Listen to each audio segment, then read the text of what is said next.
सिंहासन खाली करो कि जनता आती है। बिल्कुल आज इसी तरह की तस्वीरें हमें जंतर मंतर से संसद के बीच के रास्ते में देखने को मिल रही है।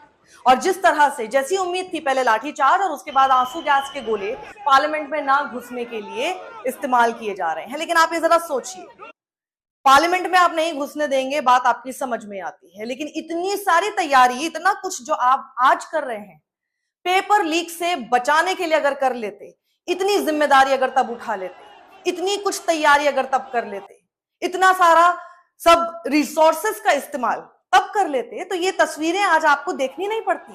ये भी तस्वीर हमको देखनी नहीं पड़ती कि संसद पहुंचने के बाद कैसे प्रधानमंत्री नरेंद्र मोदी पार्लियामेंट से निकल लिए। बस आए थे स्पीच देने, और स्पीच में किस तरह की बात की? आपको लग रहा है आपकी बात करेंगे? आपको लग रहा है कि जो छात्र 21 छात्रों की मौत हो गई उस पर कुछ शोक जताएंगे? आपको लग रहा था ऐसी कोई बात करेंगे? नहीं, वो तो तंज कस के चले गए, क्योंकि ऑब्सेशन विद राहुल गांधी खत्म नहीं होता। मैं 56 साल के युवा की बात नहीं कर रहा, मैं किसी 56 साल के नौजवान की बात नहीं कर रहा हूं। 56 इंची सीने वाले प्रधानमंत्री 56 साल के युवा की बात ऐसे समय पे कर रहे हैं जब पार्लियामेंट के बाहर आपको सुरक्षा का ऐसा इंतजाम दिख रहा है कि अपने ही लोगों पर बंदूकें ताने हुए हमारी देश की सरकार की ये सिक्योरिटी दिखाई दे रही है, इसलिए कि छात्र परेशान है कि उनका भविष्य खराब हो गया है। ये बुजुर्ग मां वहां पर पहुंचती हैं जो कहती हैं कि बहुत हो गया है, अब नरेंद्र मोदी ने सब कुछ किया है, पढ़ने वाले मर गए बेचारे, नरेंद्र मोदी को हटना चाहिए यहां से। इस तरह की बात इन्होंने कही। वो बहुत परेशान कर दिया, पढ़ने वाले मर गए बेचारे। मोदी ने सब कुछ किया, वो मोदी हटना चाहिए यहाँ से। जो जितने भी गलत काम हुए हैं वो मोदी के राज में ही हुए, वो हटना चाहिए। अब नहीं चाहिए ऐसे काम। आप देखिए, जज्बा देखिए इनका वहां पहुंचने का। किसी तरह का कोई डर इन छात्रों को अब नहीं हो रहा। ये वहां पहुंचे इसलिए थे, सब कुछ जानते बूझते। आपने कहा कि परमिशन नहीं मिली, आपने कहा ये हो जाएगा वो हो जाएगा, इतने लोग एक जगह पे इकट्ठे नहीं हो सकते। हमने देखा कि बैरिकेड को वेल्डिंग से जोड़ा जा रहा था। क्या हुआ? ये तस्वीर देखिए आप, बैरिकेड वेल्डिंग से जोड़ रहे थे। सुनामी है ये उन परेशान, पीड़ा से भरे छात्रों की परेशानी है। ये एक तस्वीर वहां से वायरल हुई है जहां पर ये छात्र जो वहां पे प्रोटेस्ट कर रहा था, इसको लाठी से मार रहे हैं आरएएफ के ये जवान, ये सोचते हुए कि ये भागेगा, क्योंकि यही होता है जब किसी भी प्रोटेस्टर को मारा जाता है वो सबसे पहले भागता है। इसने पता है क्या किया? इनके अंदर की पीड़ा इतनी ज्यादा थी कि ये वहां खड़ा रहा और खड़ा होके बोला, मार लो सर, आप जितना मारना है मार लो, और मारो मुझे, और तेज तेज चिल्लाने लगा। सबकी लाठियां रुक गई, क्योंकि ये नहीं देखा है कभी जिसको लाठी मारी जाए वो हल्का सा भी इधर उधर हिले नहीं, फ्लिंच ना करे, क्योंकि उसके अंदर का जो दर्द है ना, जो पीड़ा है, वो इतनी ज्यादा है कि आपकी लाठियों से वो खत्म नहीं होने वाली। ऐसी तस्वीरें आपको दिख रही हैं कि इनका जज्बा देखिए आप। जिनको रफी मार्ग से भगाया गया, जिनको रफी मार्ग से खदेड़ा गया, वो वहां पहुंच गए इंडिया गेट के लॉन्स। इंडिया गेट के लॉन से तस्वीरें सामने आई है, शोभना नायर के ट्विटर हैंडल से मैं आपको दिखा रही हूं।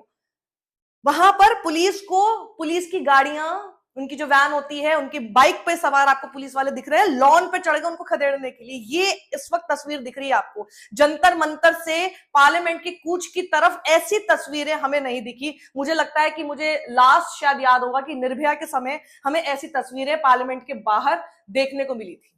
इस तरह से आंसू गैस के गोले छोड़े जा रहे हैं। आपको पता है रायसीना रोड, जिसके पास ही प्रेस क्लब है, प्रेस क्लब के पास वहां पर आंसू गैस के गोले छोड़े गए, जिसमें कि कुछ ऐसी भी खबरें आ रही कि कुछ पत्रकारों को लगी है। और वही एरिया है जहां पर इंडियन यूथ कांग्रेस और national students union of India NSUI का दफ्तर भी है। इस पूरे इलाके में भी ये सब चीजें की गई। आसपास का वो सारी जगह, मेट्रो से आप देख लीजिए, मेट्रो में से इतने लोग आ रहे हैं, मेट्रो में बंद कर दिया गया, मेट्रो के दरवाजे बंद कर दिए गए हैं, इंटरनेट वहां पे बंद कर दिया है। इसीलिए ये लॉजिस्टिकली बड़ी प्रॉब्लम होती है उन लोगों के लिए भी जो पहुंचते तो है वहां पे कवरेज करने के लिए, लेकिन ये पता है कि पता नहीं किसी भी एरिया में कभी भी इंटरनेट बंद कर दिया जाएगा और आप तक वो खबरें पहुंच नहीं पाएंगी। ये कितने सारे ऐसे फुटेज है जो कि मुझे कुछ मेरे दोस्त जो वहां पर हैं वो भेज रहे हैं, कुछ और जो हमारे पत्रकार साथी हैं वो लोग वहां से भेज पा रहे हैं। और मैं आप तक ये सारी चीजें पहुंचा पा रही हूं, वरना ऐसी जगहों पे सबसे ज्यादा दिक्कतें यही होती हैं कि जब तक आप उस एरिया से बाहर नहीं निकल जाते, जब तक आपको इंटरनेट नहीं मिल जाता, तब तक आप ये तस्वीर दिखा नहीं पाते, क्योंकि पूरी कोशिश है। नेशनल मीडिया देख लिया आपने, इन लोगों को तो मुझे लगता है कि चुल्लू भर पानी भी ना इनके लिए कम होगा डूबने के लिए। ऐसी तस्वीर आप देखिए, एक तस्वीर मेरे सामने है जहां पर आज वो शख्स आज तक का खड़ा हुआ है, लाइव दे रहा है। लाइव जब कर रहा है तो ऑब्वियसली उसको एक सवाल पूछा जा रहा है, तो उस समय वो चुप है। आसपास के लोग जो वीडियो बना रहे हैं, आप सोचिए कि वो वीडियो क्यों बना रहे हैं, वो बोल रहे नहीं इनको बोलने दीजिए, अगर हमारी पूरी रिकॉर्डिंग इनके बारे में चल रही है, अगर इन्होंने कुछ भी गलत बोला तो इनको यहां से भगाएंगे। और फिर ये लोग कहते हैं हमें गोदी मीडिया क्यों कहते हैं। सोचिए क्या कर दिया है आपने देश का, जब ना मीडिया आपके साथ होगी। ये पूरे आंदोलन के तो असली जनक मैं कहूंगी कि देश के सीजीआई हैं। इन्होंने ना बोला होता कॉकरोच तो आज हमको आज ये आंदोलन नहीं दिख रहा होता। तो उनसे भी होप खत्म हो चुकी है, देश की सत्ता से होप खत्म हो चुकी है, चौथा स्तंभ जिसको कहा जाता है मीडिया, उससे खत्म हो चुकी है। बचा कौन? तो जनता खुद ही पहुंच गई है, खुद ही अब जवाब मांगेगी। ये 56 इंची तथाकथित सीना अगर 56 साल के युवा को लेकर सार्कास्टिक कमेंट करना ज्यादा जरूरी समझते हैं संसद में, तो ये देश का जो ये युवा है ना, असली युवा, जी हाँ बिल्कुल असली युवा ये, जिसको कभी भी कुछ कह के आप लोग अभी एंटी नेशनल और कुछ कुछ बोल के कहां से फंडेड हो रहे हैं, वो सब खत्म हो गया, सब समझ रहे हैं। यही फिर आपसे जवाब मांगेगा। एक प्रोटेस्टर को जब हिरासत में लिया गया, डिटेन करके जब ले जाया जा रहा था, गुस्से में वो क्या बोलती है कि आपने बोला कि थाली ताली बजाओ, आपने बोला दिए जलाओ, ये सब चीजें हमने की ना मोदी जी, अब आप कहां हो? जो आपके कहने पे सब कर रहे थे और जिसको आप बड़ा अपना गुरूर समझ रहे थे कि मेरा एक कहने पे देखिए कैसे लाइन में लग जाते हैं लोग, मेरे एक शब्द पे, मेरी एक मांग पे देखो कैसे घर के अंदर बैठ जाते हैं, बाहर नहीं निकलते, लॉकडाउन का पालन करते हैं, थाली ताली बजाते हैं, दिए जलाते हैं। तो इनकी एक बात आप क्यों नहीं मान पा रहे?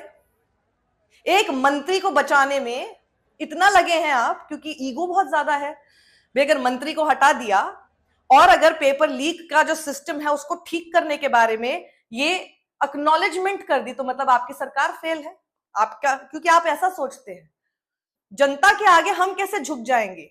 हाँ, वोट के लिए जरूर झुकते हैं, वोट के लिए आंसू बहा दिए जाते हैं, वोट के लिए न जाने कौन कौन सी कहानियां पुरानी ऐसी लाई जाती हैं कि आपके अंदर लगे वाह देखिए ऐसा होता है नेता। और फिर वही नेता जब वहां होता है, जब उसको जिम्मेदारी जो दी गई थी वो पूरी करने के लिए जवाबदेही मांगी जाती है, तो हम देखते हैं कि पार्लियामेंट से निकल जाते हैं। ये अभी तक का अपडेट, आगे भी मैं लगातार आप तक पहुंचाती रहूंगी। बने रहिए हमारे साथ, इस वीडियो को ज्यादा से ज्यादा लोगों के साथ शेयर भी कीजिए। सत्यमेव जयते।